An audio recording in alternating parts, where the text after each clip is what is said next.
안녕하세요. 작은 차이를 만들어내기 위해 노력하는 남자. 하지만 그 결과는 큰 차이를 만들어 드립니다. 일타교정 전문의 허재식, 오늘도 인사드리겠습니다. 반갑습니다. 오늘 그 앞에 이미지 두 개가 있잖아요. 네, 같은 비용을 받는다고 하면 이 두 환자분 중에서 어떤 환자를 교정하실 거예요? 둘 다 해드려야죠. 한 분만 선택하셔야 돼요. 대신에 비용은 같습니다. 제가 보기에는 우측 환자가 더 쉬워 보이는데요. 아니, 좌측 환자. 삐뚤삐뚤한 게 심한 환자분. 아, 좌측 환자가 더 쉬운 케이스예요? 너무 심하게 삐뚤삐뚤하잖아요. 작은 어금니 송송 뽑으면 배열하고 금방 펴지겠죠. 근데 보통 일반인의 눈에서 봤을 때는 첫 번째 그 좌측 환자분이 훨씬, 왜 두 번째 환자분이 더 어려운 거예요? 두 번째 환자분은 디테일한 것들이 너무 많습니다. 일단은 비대칭, 중심선이 안 맞고 코의 방향도 안 맞고, 그 다음에 전체적으로 주걱턱의 경향이 있기 때문에 턱선을 또 너무 살리기도 어렵고 입을 많이 넣기도 어렵고, 조절해야 되는 것들의 디테일한 차이가 되게 많은 거죠. 왼쪽 환자분 같은 경우에는 너무 심하다고 느끼니까 발치해서 가지런하게 피는 것만 해도 원장님 너무 고마워요, 너무 예뻐졌어요, 이렇게 만족도가 되게 크겠죠. 지금 약간 주걱턱인 환자분 같은 경우에는 이 차이를 느낄 수 있을 만한 높은 약간 예민한 눈을 가지고 계신 거죠. 작은 차이를 만들어내서 환자분의 만족도를 만들어 드리는 게 사실은 훨씬 더 어렵죠. 그래서 삐뚤삐뚤한 정도가 심한 환자보다는 가지런한데 입이 튀어나왔거나, 하지만 가지런한데 좌우 차이가 있거나 캔팅이나 이런 아주 작은 차이가 있는 환자분들이 교정을 했을 때 요구도가 많이 다릅니다.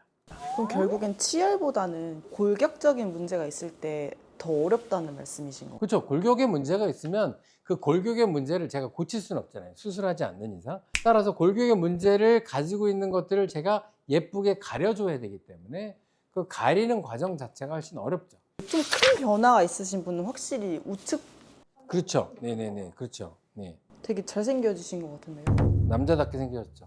그러면 예전에 원장님께서 교정 중에서 진짜 어려운 케이스가 과계교합이라고 말씀을 해주셨는데, 과계교합이 진짜 어려워요. 부정교합 치료랑 과계교합 치료 중에 더 어려운 케이스는 어떤 케이스예요? 과계교합이 부정교합 중에 하나인 거죠. 과계교합이라는 거는 위에 있는 치아와 아래에 있는 치아가 덮는 양이 굉장히 많은 경우. 그러니까 이제 저 같은 경우죠. 아래에 있는 턱의 모양이 직각으로 되어 있는 사람들은 음식을 씹는 힘, 근육의 힘이 되게 세기 때문에 그 사람들은 치아 이동 속도가 되게 느려요.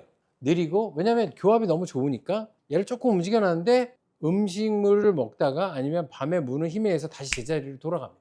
그런 것들 때문에 사실은 좀 어렵고, 또 하나는 이 치아들의 이 무는 힘이 너무 세기 때문에 이 수직적인 변화를 만들어내기가 또 되게 어려워요. 그런 면에서 과계교합 치료가 되게 느려집니다. 그만큼 치료 이동이, 치아 이동이 어렵다는 얘기가 되고, 치아 이동이 어려워지면 당연히 기간도 길어지고 난이도가 높다, 이렇게 말씀을 드리는 거죠. 그럼 개방교합이랑 과계교합을 비교해 본다면 어떤 케이스가 더 어려워요? 그래도 과계교합인가요? 과계교합이 훨씬 어렵죠.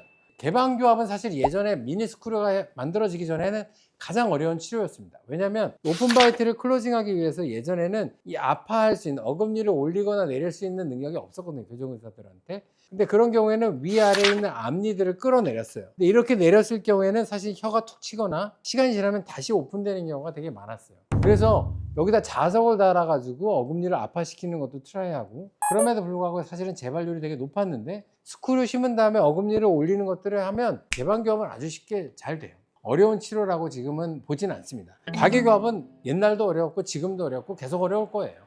그럼 오늘 좀 정리를 해보자면 치열보다는 골격적인 부분을 치아 교정으로 개선하는 것이 훨씬 어렵다. 그렇죠. 치아들의 배열은 사실 교정의사들한테는 뭐 이렇게 말씀드려서 좀 죄송하지만 껌이죠. 예쁘게 브라켓 붙여놓고 그냥 철사만 넣으면 예뻐지는 거죠. 근데 이제 위아래 치아들을 가지런하게 배열한 상태에서 골격적인 면의 문제들을 가리기 위해서 조금씩 조절하는 거, 넣고 빼고 뭐 좌로 우로 이렇게 조절하는 게 사실은 되게 어렵죠. 그 작은 차이를 볼 수 있는 눈을 가진 교정의사, 그 다음에 그런 것들을 해결할 능력이 있는 교정의사를 찾는 게 되게 중요하다. 감사합니다. 오늘 교정치료의 난이도에 대해서 잠깐 살펴봤습니다. 저희들이 바라보는 시각과 환자분들이 바라보는 시각은 다를 수 있습니다. 하지만 어쨌든 제일 중요한 건 환자분들이 원하는 치료 결과를 만들기 위해서는 교정의사의 능력이 굉장히 중요하다. 바라보는 시점, 눈, 예리한 눈, 예민한 눈, 작은 차이를 발견할 수 있는 눈을 가진 사람이 중요하다. 주변에 그런 눈을 가진 교정 전문의를 찾으셔서 멋진 미소 만들어 가시기를 바라겠습니다. 오늘도 좋아요, 댓글, 구독, 알림 설정 부탁드리겠습니다. 감사합니다.